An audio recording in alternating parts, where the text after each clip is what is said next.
processes, specifically CRM, all right? I'm going to talk a little bit more, and this is part of the offer that we're going to give every advisor in this room, but processes. If you don't have processes in place, you need processes. And we put this in the crawl phrase because regardless of whether you've been in the business for a month or 10 years or 20 years, you've got to have a database. You've got to have a CRM. Systemize the predictable so you can humanize the exceptional. That's all about processes.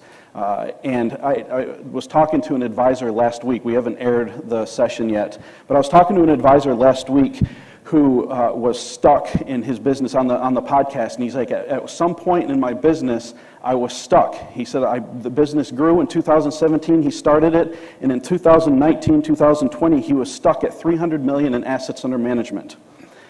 And I think a lot of us would probably love to be stuck there, right? But he was stuck there, and he said, I didn't know what to do, and for about a year, I couldn't get past that. And he happened to be friends with the chief marketing officer of the NFL, and he was talking to him about it, and the CMO said, well, do you have a CRM? Do you have a process?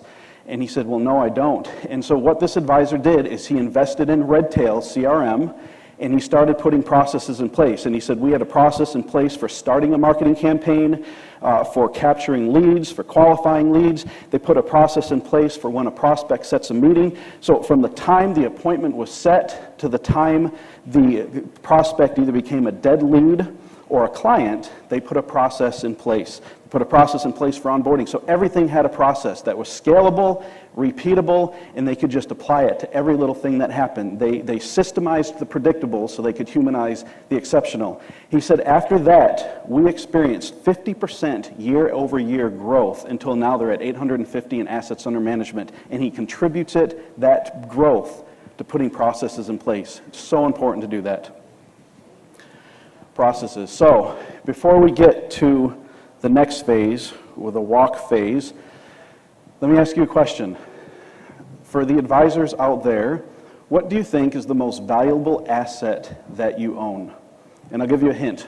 Think about it. What is the most valuable asset that you own? It's not your website. It's not your office building. It's not your proprietary planning software. It's not your seminar PowerPoint presentation. What's your most valuable asset that you own? Your time, us, yeah. So here's what I believe, and this is backed up in books. Your most valuable asset that you own is your database.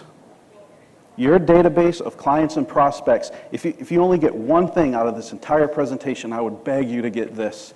Your database of your clients and prospects is the absolute most valuable asset that you will ever own. And if you are not, and you hear webinars on this, right, mining the gold in your database, there's a reason they use that terminology. If you are not working in your database, if you are not nurturing the clients and prospects in your database, if you're not staying top of mind with your clients and prospects in your database, you are missing out on a tremendous opportunity to provide value to them. And in return, get a lot of business, write a lot of business from them. Even 60-70% of your business could come from your database if you're working in it and you're staying top of mind and if you're nurturing those leads. So keep that in mind as we go into the walk phase and talk about this for a little bit.